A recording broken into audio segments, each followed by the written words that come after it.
Olá a todos, sejam muito bem-vindos e bem-vindas ao podcast Clínica 360. Aqui apresentamos evidências que impactam a nossa prática clínica com um episódio por semana. Para não perder nenhuma atualização, se inscreve aí no canal onde você estiver ouvindo o nosso podcast. Eu sou Luciano, sou médico de família, especialista em saúde digital, trabalho atendendo presencial e à distância e também como apoio acadêmico do programa Mais Médicos. Eu sou a Aline, também sou médica de família e trabalho com telemedicina. Eu sou o Patrick, também médico de família e atuo em consultório próprio.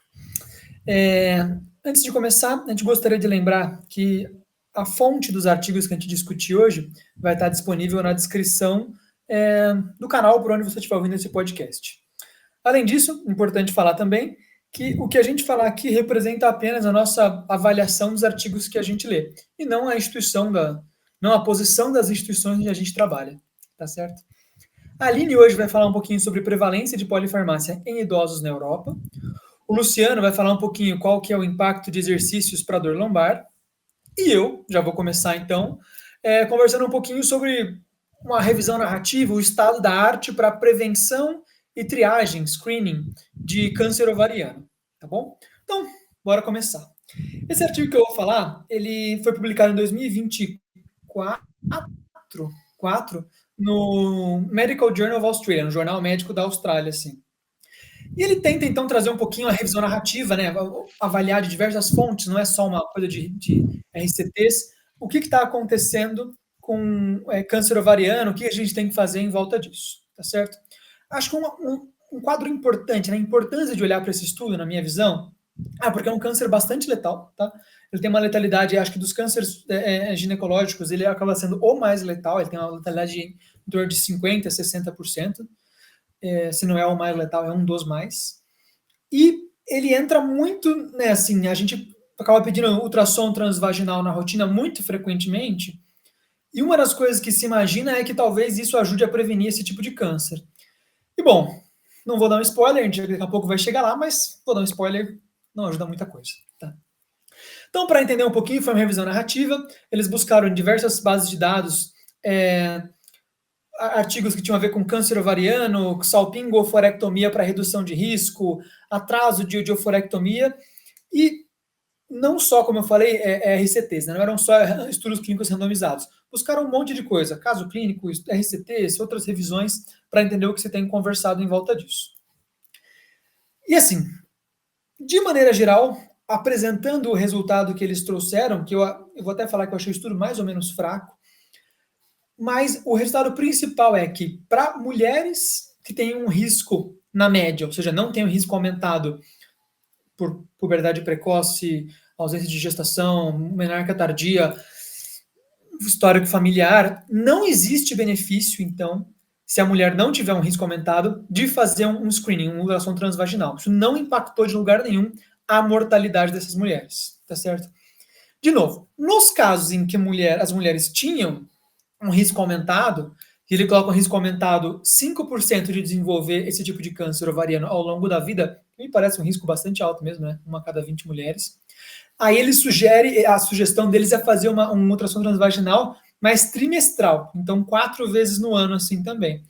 Que me parece uma estratégia que pode até ser interessante, ao mesmo tempo pode ser difícil ter que fazer isso 4 vezes no ano para o resto da vida. Ele também avalia que se a mulher tem esse risco aumentado, a revisão sugere fazer a salpingo-oforectomia, então tirar trompas e ovários para tentar reduzir esse risco. Honestamente, isso ele fala que deve ser feito, mas em alguns estudos que a própria revisão coloca, ele fala que teve pouco benefício, só para casos muito altos e com um alto viés nos estudos avaliados, tá certo? Então, assim, de maneira geral, eu fui buscar esse estudo porque eu estou tentando entender por que a gente pede ultrassom transvaginal todo ano para as mulheres. E ele aqui é mais um estudo, né? A gente já avaliou um pouquinho para o impacto dos miomas. E olhando aqui hoje, mais uma coisa que me faz pensar que, não tem muito sentido pedir ultrassom transvaginal para mulheres que não têm um risco aumentado de câncer ovariano, tá certo? Minha avaliação do estudo o estudo foi fraco. Apesar de estar numa revista médica importante, grande, assim, ele não coloca quantos artigos foram encontrados, quais foram os pesquisadores, quantos pesquisadores foram feitos, critério de inclusão, exclusão. Então ele meio que parece uma avaliação do autor e uma grande revisão narrativa do especialista da área. Como eu tinha pouco conhecimento, achei interessante olhar isso, que foi publicado agora, está fresquinho. Mas eu achei um estudo fraco, mas que ele traz essa informação geral falando, pensando em câncer ovariano, não faz muito sentido pedir ultrassom transvaginal para mulheres que não têm um risco aumentado.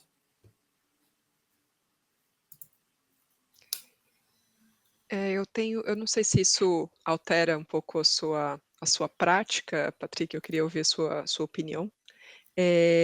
Mas, assim, checando, né, informações que eu tinha, assim, de US Preventive Service Task Force, também o grau de recomendação lá era D, é D, né, para mulheres assintomáticas, assim.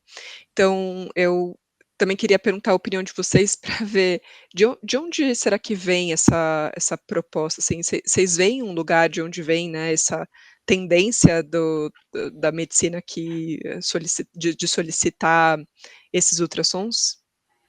Olha, Aline, eu vou me meter aqui e responder sob risco da gente ser cancelado. Acho que é simplesmente da boa intenção associada a uma certa ignorância científica, sabe? De não trabalhar muito a saúde baseada em evidência e trabalhar ali na lógica. Ah, faz sentido fazer o exame inócuo a princípio como ultrassom? Faz. Agora, ninguém está olhando o potencial prejuízo que a mulher pode ter por falsos diagnósticos positivos, ou pela simples perda de tempo de ir lá fazer o exame que não vai salvar vidas e não vai melhorar. Fiquei impressionado com 3 em 3 meses para as mulheres de alto risco. Falei, uau, é muito frequente. E ok, é um ultrassom, é um potencial bem pequeno de causar problema, não tem radioatividade envolvida nem nada, mas é isso, de 3 em 3 meses é algo que vai mudar muito a vida da pessoa. A sensação de estar doente a cada 3 meses fazendo alguma coisa, eu imagino que deve ser bem grande. Mas eu acho que no fundo a gente acaba pedindo como uma boa intenção.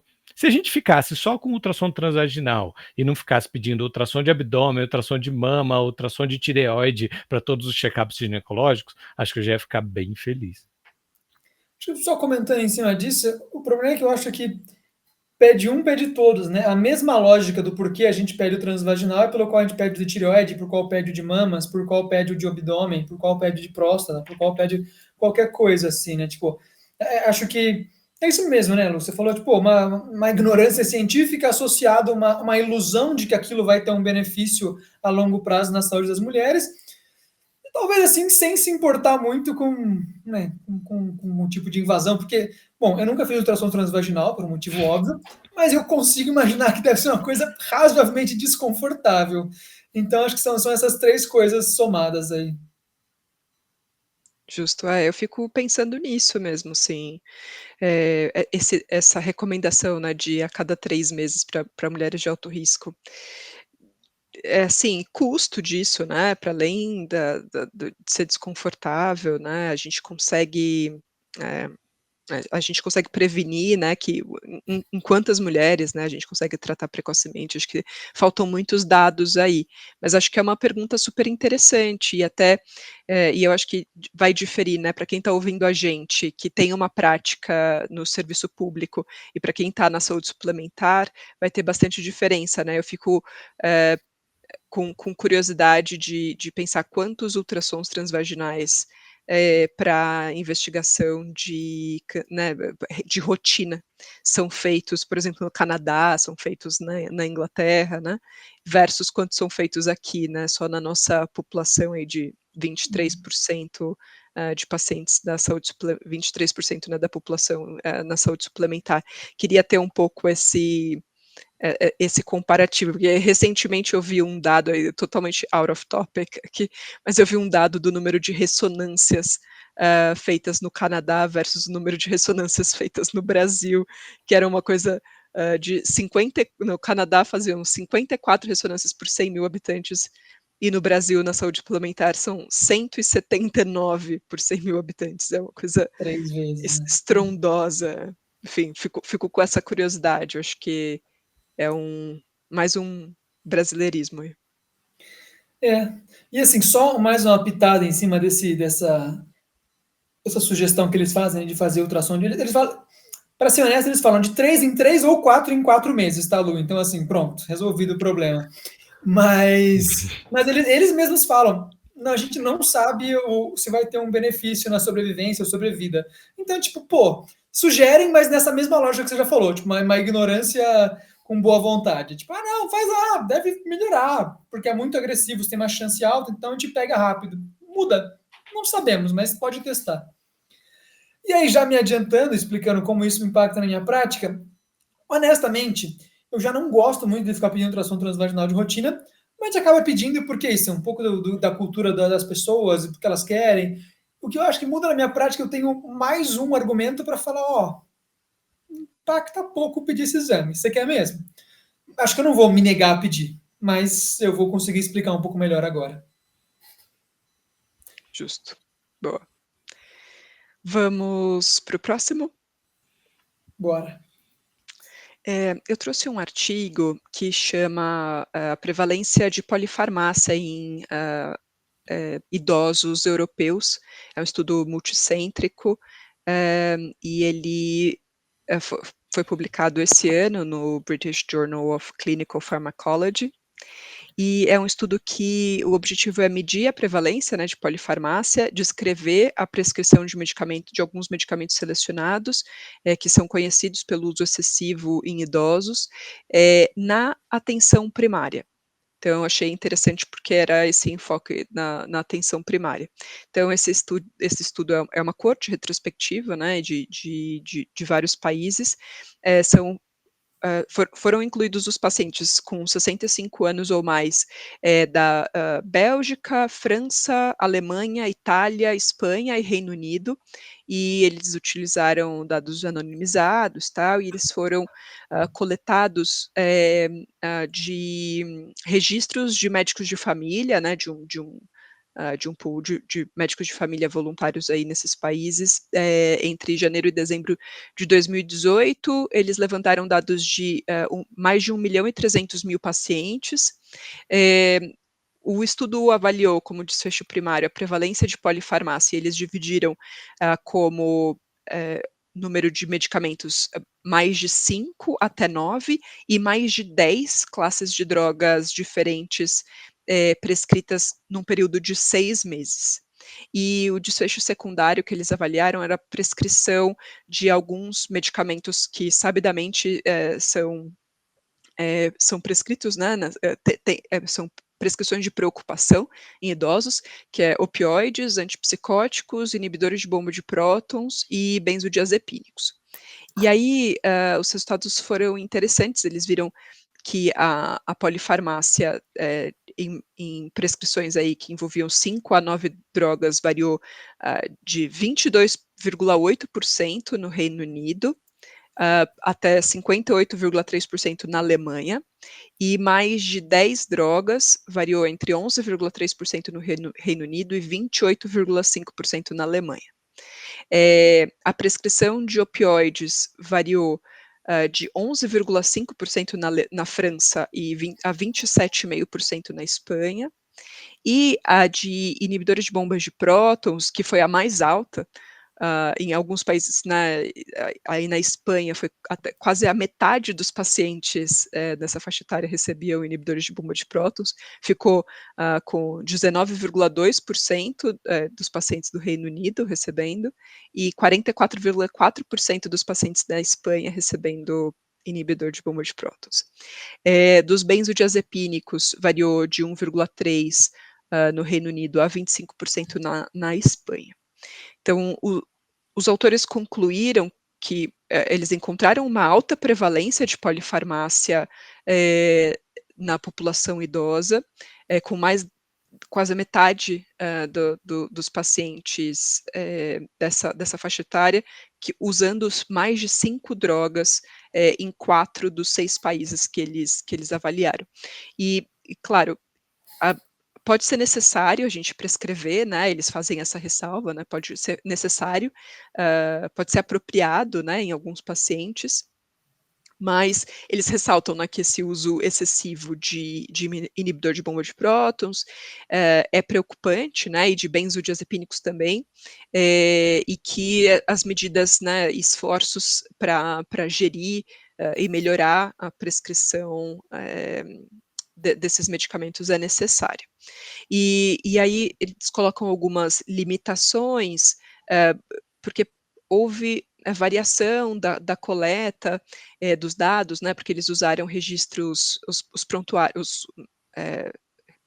eletrônicos, né, dos médicos, e então banco de dados, essa coisa variava, e eles não incluíram dentre os medicamentos, né, dentre os medicamentos relacionados para polifarmácia, os medicamentos de venda livre, né? Então, sei lá, os suplementos, fitoterápicos, que também podem contribuir aí para a polifarmácia, e eles usaram o dado de prescrição e não de uso real. Então a gente não sabe, assim, né, prescrições que eventualmente os pacientes não aderiram, tal. Então isso é um ponto, uma limitação aí, mas também, enfim, acho difícil pesquisar com dado de uso, eh, de uso real, né, da avaliação da aderência, sim, mas pode ter supervalorizado um pouco a polifarmácia.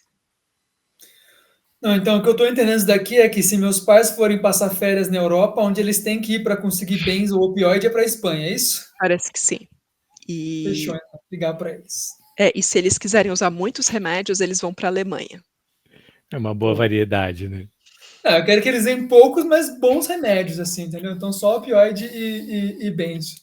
Não, eu tô brincando. Impressionante, né? Assim, os lugares talvez com os melhores temas de saúde do mundo. Estamos falando de. Quanto que era a quantidade de polifarmácia na Alemanha? 27%, não? 27% É, acho que era opioide na Espanha, não era uma coisa absurda, assim. não, era tipo 50, aqui ó, Nossa, mais de 10 drogas era 28,5, e caramba, entre 5 a 8 era 58,3% na Alemanha. que loucura. Assim, fico É, até preocupado como, assim, se isso tá assim lá, como estaremos aqui? é. E por um lado, assim, acho que tem uma preocupação, né, por exemplo, opioides, né, ainda tem dados concorrentes, né, outros estudos mostram que há pessoas com dores muito maltratadas e pessoas sendo sobretratados com opioides, assim, esse manejo é tão complicado, assim, né, a gente está diante de um monte de lacunas, assim, né, de não saber bem todas as medicações que as pessoas usam. E uma outra coisa é que eles incluíram isso é só de atenção primária, só o que estava no registro da atenção primária. Ainda falta o que está no registro dos especialistas, Nossa, então vai ser muito mais. Caramba. possivelmente, possivelmente. Olha, sendo bem otimista, se todo mundo da atenção primária estiver prescrevendo as medicações que os especialistas começaram, beleza. Mas ainda assim, se está excluso venda livre, prescrição, de coisas que não precisam de prescrição, na verdade, né? É muita coisa, gente. São dados que chamam bastante atenção, né, e assim, a gente não tem dados brasileiros tão robustos assim, né, parece que essa foi uma pesquisa super bem feita, tal, eh, e enfim, fico preocupado aqui com os nossos idosos também. Da metodologia, você pontuou que 1,3 milhões de pessoas foram analisadas, né? Só grandes números mesmo, assim, através de prescrições que a gente consegue fazer do sistema eletrônico. Não sei se a gente consegue chegar nesse ponto ainda aqui no Brasil, Exato. mas isso explica um pouco o porquê que a gente precisa avaliar a prescrição e no uso real, né? Imagina, entrevistar 1,3 milhões de pessoas para entender o uso real ia ser meio complicado, né? Bom, Exato. e Aline, como é que isso muda a sua prática? Eu acho que, pensar em polifarmácia é uma coisa que a gente tem que estar o tempo todo bem consciente, assim, né, e precisa ser um esforço conjunto, né, dos médicos de família, dos especialistas, assim, então, é uma reflexão que eu gosto de, né, vira e mexe estar fazendo. Deixa eu olhar de novo aqui para poli", porque um tanto a gente se acostuma, assim, né, a Ah, bom, vamos a gente, sei lá, eu fui eu fui treinada para fazer prescrições, né. É difícil a gente: deixa eu ver aqui o que que eu preciso tirar", assim, né, então é uma coisa que eu preciso ficar me relembrando, assim, para focar a minha atenção a isso, sabe. Concordo, não é tão natural ainda, né. É, super. Podemos ir para o último? Vamos lá. Então eu trouxe aqui hoje um artigo que é uma revisão da Cochrane de 2021, foi atualizada agora em 2021. E o título é Terapias de exercício para dor lombar crônica. Por que que eu trouxe, né? Seguindo a ideia da gente ter menos necessidade de medicação para controle de dor, que é uma coisa que a gente já trouxe em outros episódios aqui, a questão natural que a gente já até comentou por alto em alguns pontos é exercício. Então, acho que é interessante trabalhar com quais as estatísticas e evidências que a gente tem do que o exercício melhora e como melhora, né? E aí, focado numa das coisas mais comuns da nossa prática, que é a dor lombar crônica, e emendando com o tema do próximo episódio, da semana que vem, que eu vou discutir uma análise de um artigo sobre Pilates, que é uma dessas formas de exercício, né? E aí o objetivo desse artigo especificamente é avaliar o impacto de exercícios em dor e limitação funcional em pessoas que têm dor lombar crônica, entendendo que dor lombar crônica é acima de 12 semanas. Então, ele foi avaliado, foi feito, né, avaliando ensaios clínicos randomizados, comparando diversos tratamentos, inclusive medicações comuns, né, que é o tratamento tradicional, placebo, nenhum tratamento, e tentando entender qual o lugar aqui, do tratamento por exercícios, né. Foram feitos 249, analisados 249 ensaios clínicos randomizados, e concluído que moderada certeza de que exercício é tão efetivo quanto os tratamentos usuais em substituição a esses para melhora da dor.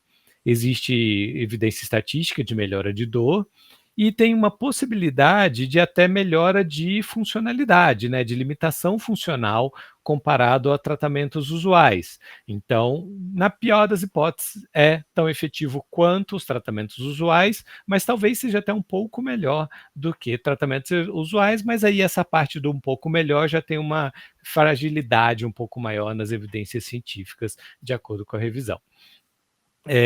Eu acho que esses achados reforçam o potencial do exercício, da atividade física, comparado a outros tratamentos mais tradicionais, principalmente dando aí mais argumentos contra uma lógica que a gente já tenta vencer há muito tempo, que é de que tem dor no lombar, precisa de repouso, né? Não faz sentido, já tem bastante trabalho dizendo que o repouso até piora muitas vezes. Então, acho que entendo essa revisão como algo muito legal para argumentar que exercício tem outros benefícios, né? A gente sempre traz aqui o tema do exercício, e aí acho que a gente fica na dúvida, né? Que tipo de exercício, o que que é exercício, que acho que é um ponto para a gente discutir na semana que vem, que eu vou trazer um artigo sobre Pilates aqui. O problema dessa lógica, né, Lu, é que a pessoa tem que fazer o exercício, né? Tomar o remédio é mais fácil. Como você lida com essa questão?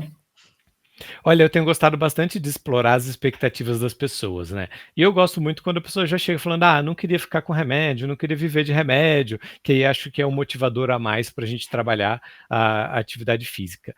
Mas o remédio que a gente prescrever, ele também tem que tomar em algum ponto, né? Então depende de adesão de uma certa forma. E aí acho que uma boa estratégia, acho que por isso que inclusive vou trazer o artigo de Pilates, é conversar mais sobre essa escolha, né? Entender se o paciente está numa fase de já ter qual atividade física ele quer fazer e associar ao que a gente já trouxe em episódios anteriores do qualquer atividade física que obtenha prazer, que seja factível, que coloque na prática da pessoa, é melhor do que uma outra atividade física que não consiga adesão, né? E eu adicionaria aí, a gente mesmo, né, tendo a experiência de fazer, assim, pessoalmente, assim, eu vou atrás de tudo quanto é atividade física, assim, eu já testei muita coisa, porque eu acho que é super interessante eu conseguir compartilhar experiências, né, de atividade que eu já fiz, assim. Então, sobre pilates, já fiz ioga, já fiz, enfim, caminhada, corrida e lutas e tal.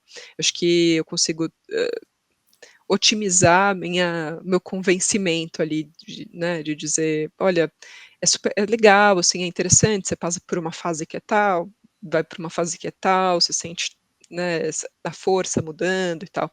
Acho que é interessante de conversar assim. Boa estratégia. Impactuar a expectativa. No primeiro mês vai ser sofrido. Aguenta o primeiro mês que o segundo é É, melhor. dolorido, exato, exato. Eu sou Isso até um pouco impacta a mais sua prática, Lu?